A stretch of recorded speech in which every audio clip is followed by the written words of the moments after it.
Hello again, everyone. Welcome back. We're Swish on location at Galactic Toys and Games in Kentwood, Michigan. So far, we have done 2 rounds of our first Monday Night Modern recording, and now we have the return of the bounty man himself, Daniel Yes. Wharton. Teammate Daniel Wharton is still 2-0. His reign of terror continues. Someone's got to take him down. Let's hope Nate can do it. Now, Nate traditionally has actually been a lantern control player recently. Played a lot of lantern control at our FNMs. So we will see if he is still doing that. I would imagine that would be a pretty interesting matchup with Hammer. But we'll see what he's doing. We all obviously, if you watched the first match of this video series, you saw that Dan is playing none other than Hammer Time. So we will have to see what Nate is bringing to the party here to try and take down Daniel. Yep. So we're gonna jump in and we're gonna watch some sweet modern action. But don't forget to subscribe and like the YouTube page. Go on Twitter and Facebook, give a like, a follow, and all that. And don't forget to enter our Innistrad Midnight Hunt box giveaway. If we hit 1,000 entries or more, we're gonna be throwing additional giveaways in there. So definitely take a look at the requirements, all that good stuff. You can enter up to 4 different ways. I definitely would recommend everyone entering. There's so many ways that you can be a part and get some free stuff. Brought to you by Swish Gaming. But without further ado, and we get all the businessy stuff out the way, I'm here to enjoy myself. I'm here to watch some magic. Steven, Mm-hmm. are you ready to watch some magic? I'm ready. Let's go. Let's watch some Here we magic go. together. You're going down, Dan. It's All time. right. We have Daniel Someone, Warren on the left. someone's We winning a have pack Nate, tonight. I don't know your last name, on the right. We Yep. have some battles. We have Lurrus on the left. We do not have a companion on the right. I'm ready for battle. We were actually talking in this game that we should do magic boxing. Hmm. Magic So it's boxing. like chess boxing. Hear me out. Hear me out. 2 minutes of magic, 2 minutes of straight fist to face. Hmm. Hmm. Interesting. Interesting. Sounds like I'm going to be sleeving up a lot of mono red. Hmm. You ain't trying to box, bro? No, no. Hammer time. I guess I'll just play some hammer time. We've seen Dan win games in less than 2 minutes, I think. It's been close to less than 2 minutes. It's felt like less than 2 minutes. It depends if we count shuffling as part of the time. All right. All right. All right. Are We they are both on a here. mall? Did they both just take a mall? I Or did they, think is these so. their, I can't okay, fresh recall. sevens. Okay, alright. Yeah, these might just be their sevens. Dan thinking about his hand. Okay, Nate was on a mall. Yes, Nate was on the It was mulligan. just Nate on the mall. Okay, so we'll see who's on the play here. Probably going to be pretty important. Ooh, island, basic island. This is probably not lantern control. That would be an odd start for lantern control for sure. Okay, Next level. plain. All right. It could still be lantern control, but I don't expect it to be. Springleaf drum. Here comes a zero drop, I assume. Well, Mishra's bauble. Okay, ornithopter as well. Yeah, gotta play for ornithopter that force spike. bauble. Yeah. Okay, bobbling Nate. Nate showing him the card. Yep. And Dan tapping drum for a white mana, I assume. Yep, and it's for Esper Sentinel. Okay. Memnite as well. You have any cards The left in your classic, hand, Dan? the classic plays 6 cards on turn one. Gotta love it. And we've got a Shivan Reef.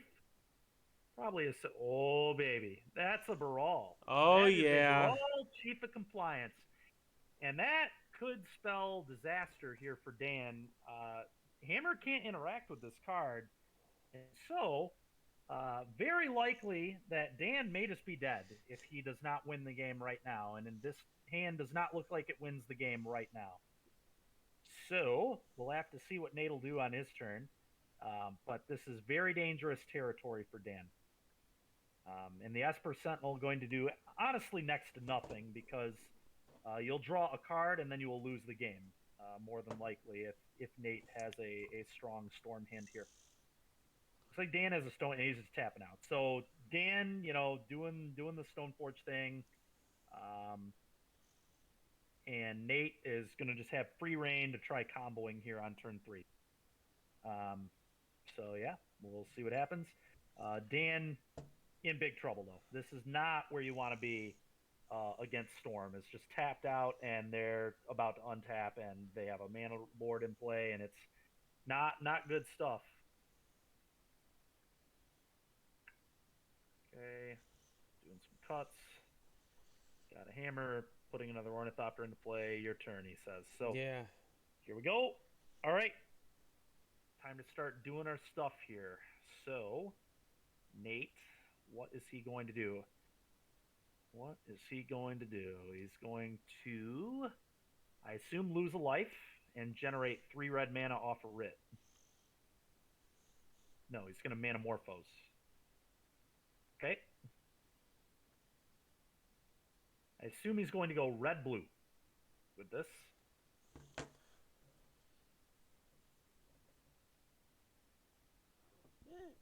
The classic red-blue. Nope, double red. He went double red. Now that's a little bit of a misstep, I think, because one red ritual is 3 red mana. So your red ritual is going to generate you such a heavy amount of red that 2 red doesn't make a whole lot of sense. Yeah, I mean, if you have any writ, that doesn't do so. Maybe a slight misstep here from Nate. If he has we'll see how the rest of the turn goes, but typically Manamorphose wants to go red blue.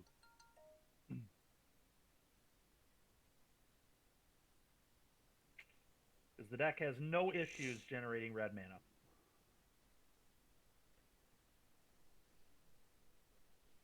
Okay, and here comes a blue. Okay, so I'm hopeful that Nate just drew the visions, because otherwise you would want a visions before you Morphose to get that scry. That makes sense. But I assume I'm going to give him the benefit of the doubt on that one and say he probably drew that. Okay, now that was his land. Who knows when that came into the mix? We've got 2 red floating and either a blue or a red from that land there, or colorless even. So we'll see what. Okay, and we're down. Okay, now this is what I'm talking about. So now he's got 4 red in the pool. He's got all the red he could ever want. Just infinite red mana, essentially. And this is why we would have liked to see 1 blue floating, is because we would have 5 red and a blue right now. Okay, and there's the Piff. Yeah. Piff is pretty good here.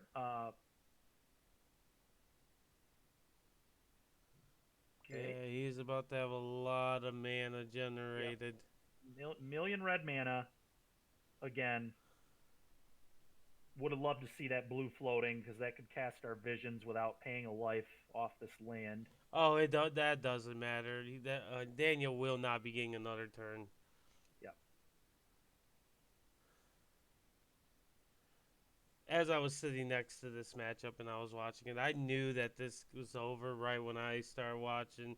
As soon as you see the gifts, you know it's over. Yeah. Technically, the Piff, he might still be digging, but yeah. And now it is certainly over. Now that there's the gifts ungiven, all he has to do is get a good pile. It was just super fun to me. Nate was analyzing, trying to figure out which cards to get, all that kind of stuff. Maybe it's because I've played so much Storm that it's just natural to me at this point. Because when you're in this situation, it's pretty obvious, at least in my opinion, on what to grab. To be honest, just grab 2. You just grab 2 rituals, and you can honestly grab 2 lands if you want to. Because you got passive flames in the graveyard, and you're just gonna gifts again. Obviously, you don't want to do that. I wouldn't recommend doing that. Yeah. More sarcasm than anything. Yep. The real, you just make sure you get a grape shot at some point. I mean, you just get your grape shot. Yeah, he did. He is still a little bit away from actually being able to pull off the what's it called, a grape shot for lethal, but he's definitely going to get there. Uh, yeah, he's well. What's his storm count? If his storm count It's is at 9. oh, he's good. You just go grape shot, you flashback past and flames grape shot. Yeah. Um, so yeah, he literally there's it, as long as grape shot is in the 4 cards, the game's over. And the game's honestly like you said. I mean, it's and there's a grape shot. He decided to go with the remand route, Yeah, which is fine. it literally doesn't Yeah, matter. what you could it just to speed things up, you go grape shot, and then you remand the original copy back to your hand, and then Yeah, you replay it. Boom, yeah. kill.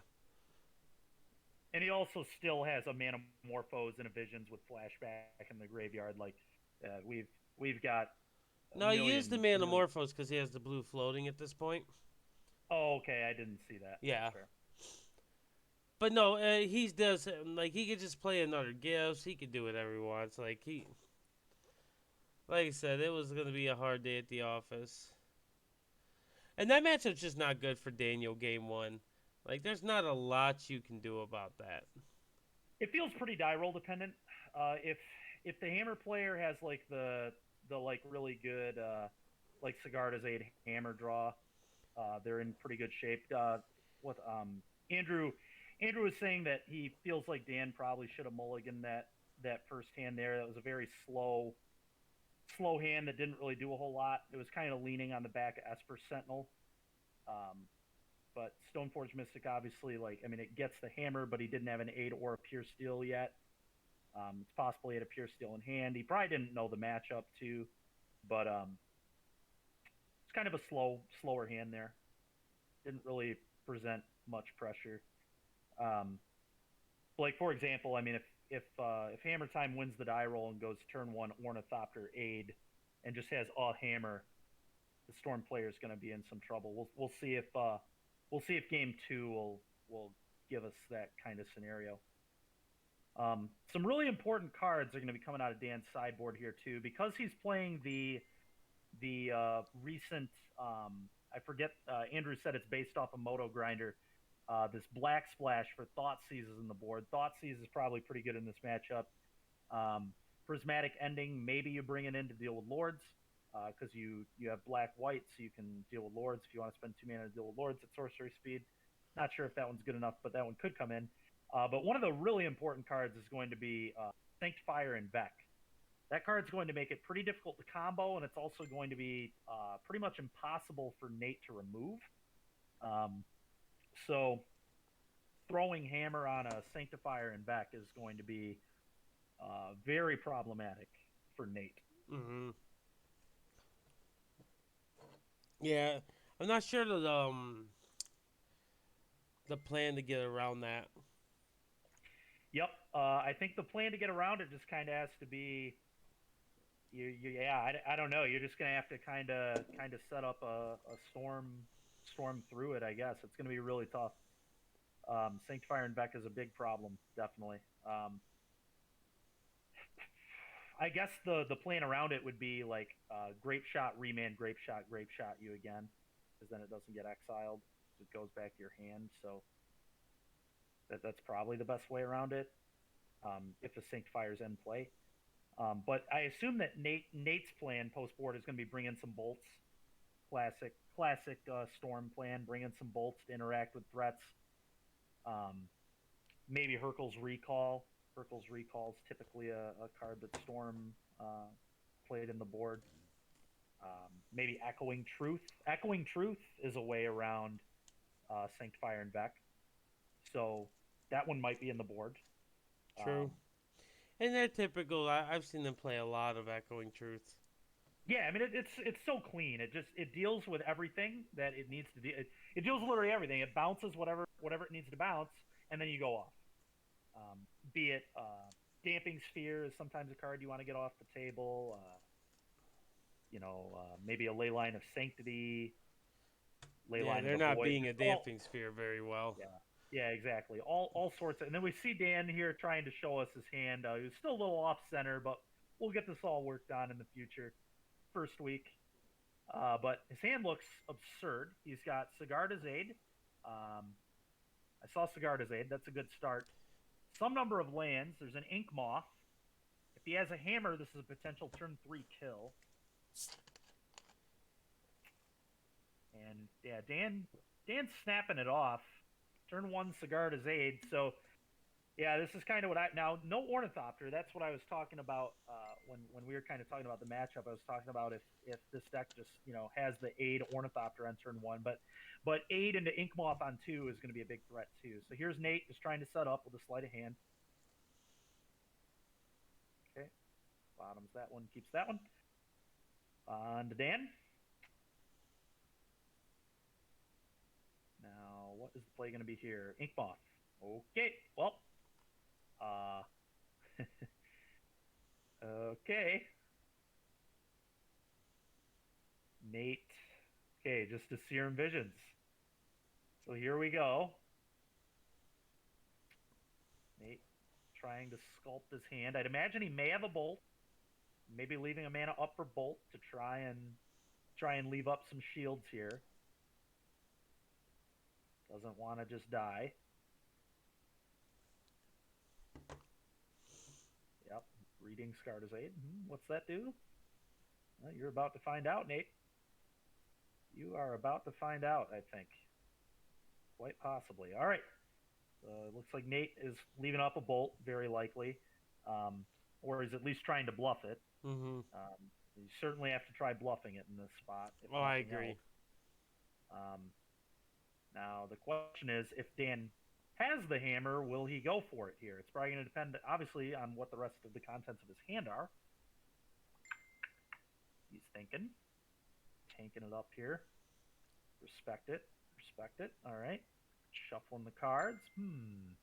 Does my opponent have a lightning bolt? Maybe. And Dan, okay, is this a pure steel? Possibly. Or is it that card we talked about? Oh boy, that's a Sanctifier in Vex. So this is a huge problem for Nate, because not only does Dan just, if he does have the hammer, this is just a 12/12 that he can't interact with, but outside of the blue cards that we mentioned a moment ago, but also Nate, he can't really combo with this card in play. It's going to be nearly impossible to combo with this card in play. Going to be really difficult. Would need a lot of Manamorphoses. A lot of Manamorphoses, and then they're all going to get exiled, and then you're going to have to string together a bunch of draw spells. Just going to be very difficult. Next to impossible. Not impossible, but very close to it. Nate, now his bolt is kind of useless. Not going to do anything against this Sanctifier and Vex. Definitely a good play from Daniel. No reason to go for anything if you have Sanctifier here. Okay, and I remember this part. We had a little bit of a... Yeah, a little bit of a camera issue. It'll be back in a second. It'll be back in a second, but yeah, basically Nate in a horrible, horrible position right now. Daniel, very, very possible just going to kill him next turn. If he has 2 hammers, the game's over, but he doesn't even need 2 hammers. 1 hammer is a 2-turn clock, and the Sanctifier and Vex is just so good at stopping the Storm player from comboing that Dan is in really no danger at the moment, barring Nate having something weird like an unsummon.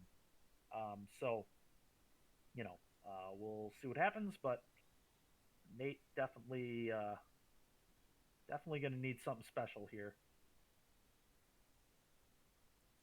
Yeah, I agree. Nate's gonna definitely need to kick it into gear somehow, or we will be going to game 3. Yeah. Almost symbolic here that the screen went black, much like this game is going lights out on Nate very quickly here.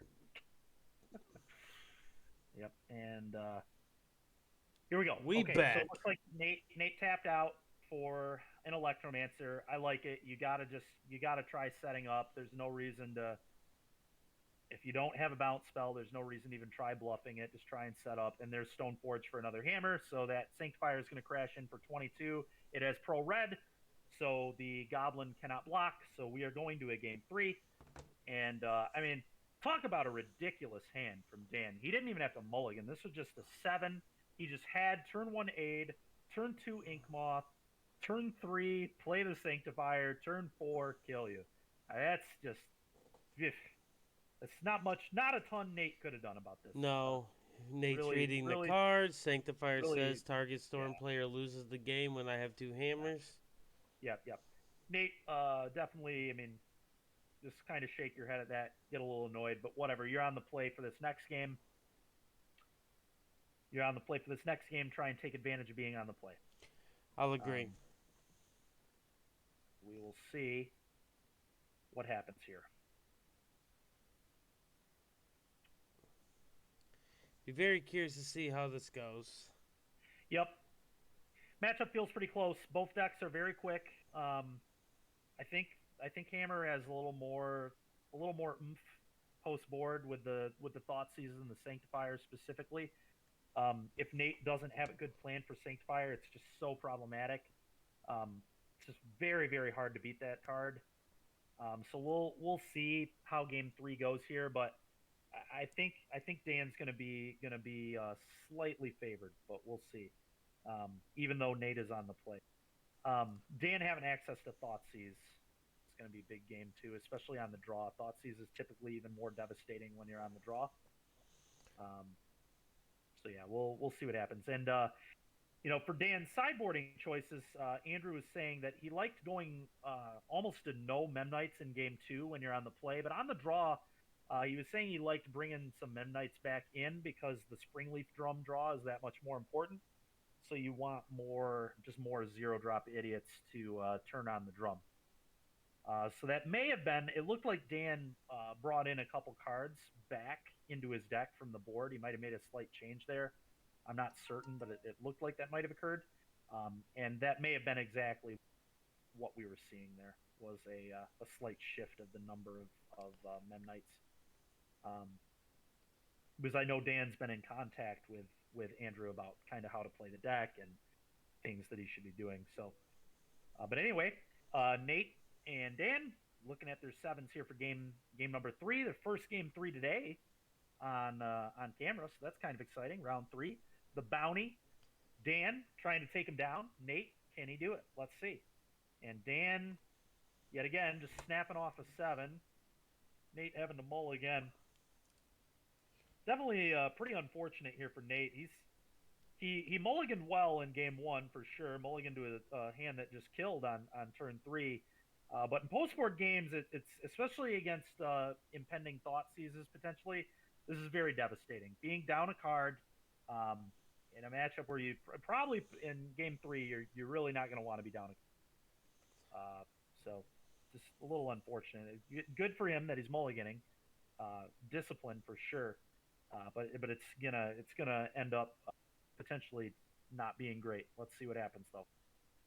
So he's down to 6. How good will his 6 be?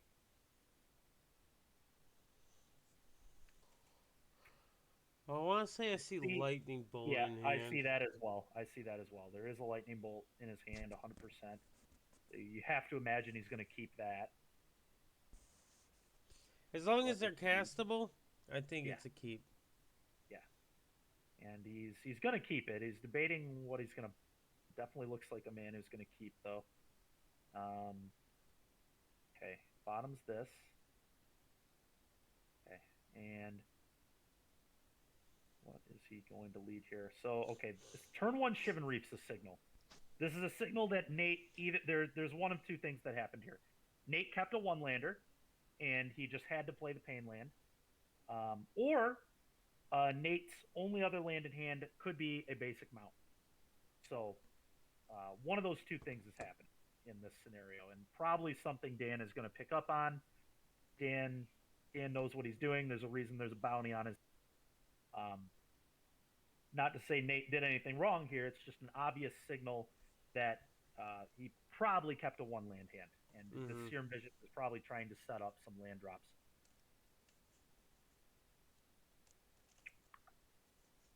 Okay, and very clearly a tough scry.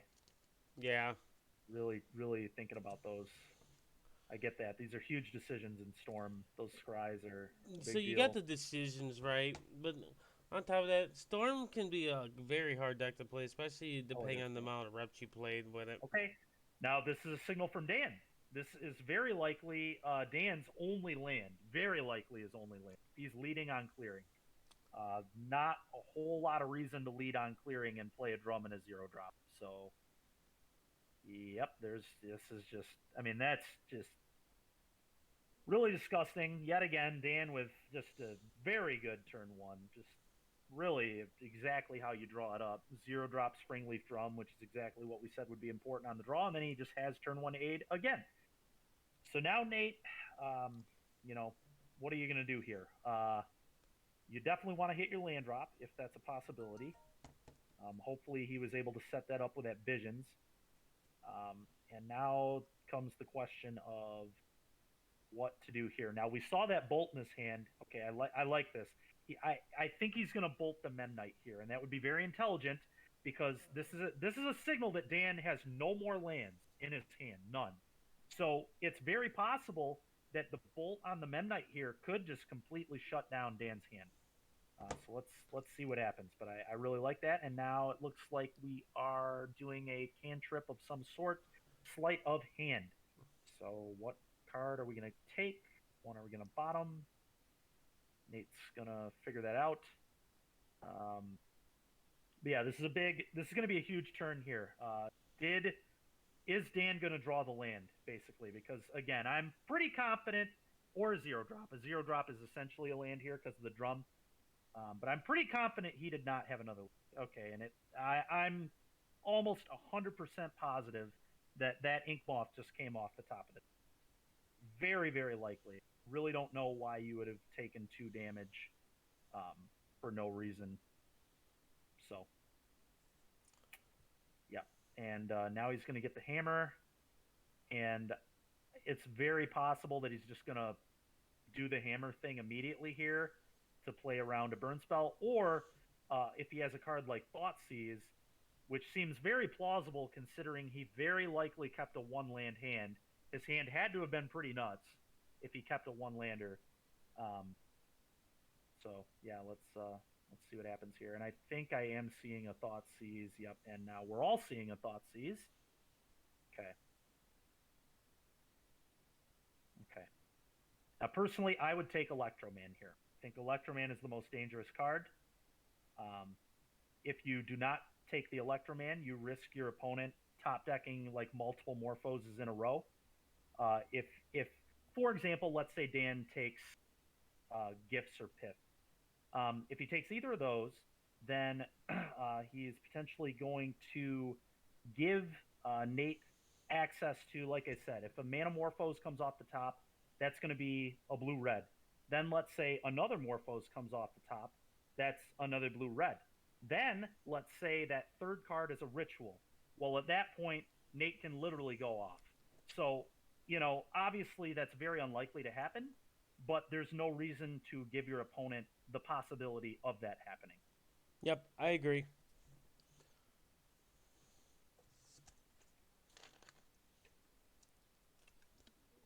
Yep. And Dan, I completely agree with that call. Makes the right call.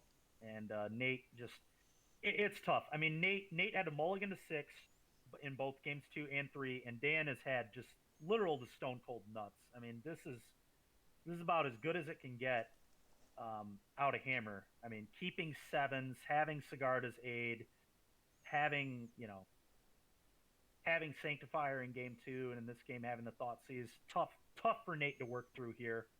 We'll see what that sleight of hand hit. Can we maybe play a Lord? A Lord would be very good here. That would maybe set us up for lethal next turn, potentially. And we just gotta. And if you're Nate, if I'm Nate right now, just play your Lord, tap out, and hope that Dan wasn't lucky enough to have a second copy of Hammer. I mean, that would be. I already said he's had basically the stone cold nuts. If he has the second hammer, he has the second hammer. There's literally nothing you can do. Yeah, I'm his not hand's playing been around. real good. I'm not playing around that ever. And I'm glad that Nate chose to not play around it. I think it would be very incorrect to play around it.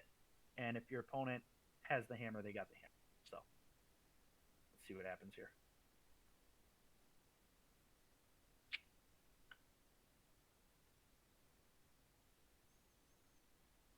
Imagine Dan is going to... Let's see. It's kind of interesting because if he doesn't have two hammers, I see a prismatic ending in his hand. If he doesn't have two hammers, does he try playing the ending and taking a turn off to just deal with the Electroman?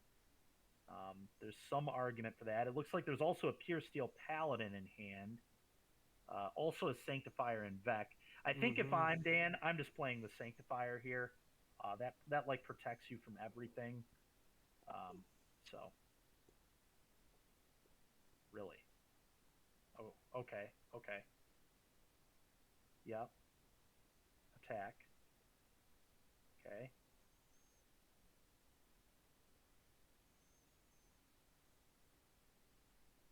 Now this does Inkmoth lose Infect For when what? this happens with Hammer? No, it only loses flying. I see. Okay. It specifies you lose flying. I see. Okay. Yep. Nothing Nate could do there. I guess I missed the Inkmoth was just lethal there, but I mean, what can you really do if you're Nate? I mean, you can't not play the Lord. I mean, you're not really helping yourself out too much. I guess you have to not play the Lord and just bluff. I guess that's the only out there is literally play like you have something. Maybe Dan plays around it. And then on the following turn, if you draw Morphos, you can still do the exact play that we talked about when Dan ripped the Electroman from hand. So I guess that's the only way Nate really could have played better there. But that's kind of, I mean, that's pretty in depth. Play like you have something when you don't. Dan's hands were just the literal nuts in games 2 and 3. Kind of hard to fault Nate for much there. Had to mold the 6 twice. Dan just kept 2 7s, and they were both incredible 7s. And Nate did the best with what he could there. But that was a good match. We saw 3 games finally, and I'm looking forward to our last round. So. Yep, it was a very good match. Daniel's gonna move on. He is 3-0. They can. Reign of Terror continues. Our bounty is still out. We need someone to take him down, dude. Bounty hunters, please, somebody get this man. He's out of control. He cannot lose with Hammer. He's bonking kids at F&M. We can't have this. We cannot have this. But thanks everyone for tuning in. That concludes this video, I should say, or this round. Daniel, again, congratulations on being 3-0. Nate, congratulations. You're currently 2-1. That's still a pretty good record on a Monday Night Modern. So nothing to hang your hat on. You know, like I said, Daniel had such an insane hand. Nothing you could do about that. No, man. But again, everyone, if you like this video, make sure you like it. Leave a comment below. Let us know what you think. If you have any suggestions, what you want to see in the future, definitely leave it there. But until next time, we'll catch you later.